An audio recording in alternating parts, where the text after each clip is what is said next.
Guest in the news room में आज के मेहमान वो जो है बादशाह। बहुत बहुत स्वागत है आपका।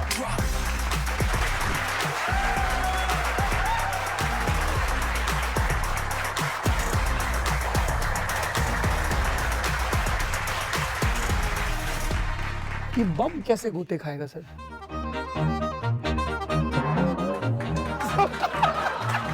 यो यो हनी सिंह है सर। कैसे जानते हैं? पूरी एल्बम करेंगे, 10 लाख रुपए लगेंगे। पूरी एल्बम आपकी करेंगे? हाँ, मेरी एल्बम करेंगे, हनी का म्यूजिक होगा। वो एल्बम आई कभी? नहीं। जिनके पास ऑलरेडी पैसे हैं उन्हें माफिया मुंडीर जैसे छोटे से प्लेटफॉर्म की क्या जरूरत है, ये वो कह रहे हैं। नहीं, मुझे तो लगता है कि मैं था। इफ ही सेज अदरवाइज, जो जिस गम में पी रहा है उसे पीने दो, जो जिस भ्रम में जी रहा है उसे जीने दो। किसका नहीं हो रहा? मजा आया ना? किसका कमबैक नहीं हो रहा है? तो हनी के लिए लिखा था। तो अब तो उनका आया एल्बम ग्लोरी, तो हो पाया कमबैक? अब ये जो बातें कर रहे हैं मैं काफी बातें सीरियसली ले नहीं रहा हूँ। शास्त्रों में इसे डिस करना कहा गया क्या? मैंने डिस किया लगा तो कर दिया। वाह, मैं यूजुअल पैटर्न पे नहीं जा रहा हूँ। मेरा भी ऐसा सही कुछ था, लेकिन हाँ।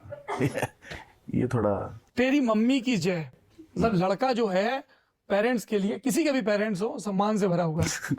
क्या चीज बनाई साहब। विजू शाह थे मोरा वाले, हाँ। याद आ गए। दूध पे जैसे आई हो मलाई। मतलब फिजिक्स इतनी सुंदर ढंग से, टेम्परेचर दिया जा रहा है, कंडेंसेशन वेरिएट हो रहा है, देख के तुझको आए पसीना, शक्ल है इंडियन, बॉडी लटीना। लड़के का एक्सपोजर भी बहुत है। हमको लगा हम ही अकेले सलमा हाइक के फैन हैं। चिकनी चमेली कट कटरीना, सच बोला था शाहरुख इश्क कमीना। तूने यूं किया बर्बाद है, तू एक नंबर तूने बाकी यूथ किया बर्बाद है। तूने यूथ किया बर्बाद है। ये नंबर कटेंगे सर रिसर्च वालों, टाइपो है। तू एक नंबर बाकी तेरे बाद है। मिलियन में तू बेबी एक हिलती कमर जैसे स्नेक, जो मैं आपको कह रहा था, आप कमर विशेषज्ञ जी। कहां से आती है भाई साहब ये इमेजरी? मतलब या तो कालिदास ने लिखा है कि साहब तुम्हारे घुंघराले बाल ऐसे हैं जैसे सांप, या काली रात में लिखा है, या काली रात में लिखा है। वाह साहब, तो ये बहुत, ये ऐसा होता है क्या कि जैसी डिमांड वैसी सप्लाई? क्या है ये कि फराज तितली रबाब भी है और ये भी है? सर एज मतलब सिंपल एक्सप्लेनेशन तो इसकी ये होगी कि एज एन आर्टिस्ट आप बहुत चीज़ें एक्सप्लोर करते हैं। जैसे मैंने लिखा तेरी मम्मी की जय, एक गाना मैंने ये भी लिखा है, देखना माँ आ गए हम कहाँ, उड़ने को सारा आसमां। मतलब अलग अलग एस्पेक्ट हैं सर। थोड़ा सा विस्तार में बताएं इस गाने के बारे में। देखना माँ आ गए हम कहाँ, छत पे सर पे छत वो भी 30 फुट ऊपर, पापा की बीमर तेरी मिनी कूपर, जिनको भी मेरी आवाज़ चुभती थी अब वही सुनते हैं उसे लूप पर, ऊपर वाले से ऊपर तू है माँ, सुपरमैन का पता नहीं सुपर तू माँ, the only time I really mean when I say I love you is when I say to you माँ। क्या बात। मतलब अलग अलग चीज़ें हैं सर। मतलब as an artist you want to explore different, मतलब I think I put myself to test कि मैं ये लिख सकता हूँ या नहीं लिख सकता।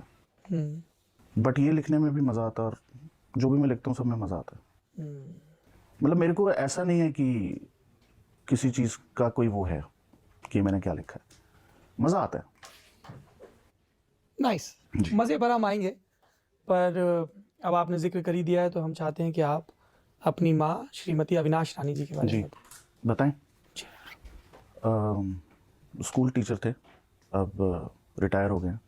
क्या पढ़ाती थी? भाई मैं भूल गया, अब हिस्ट्री पढ़ाते थे।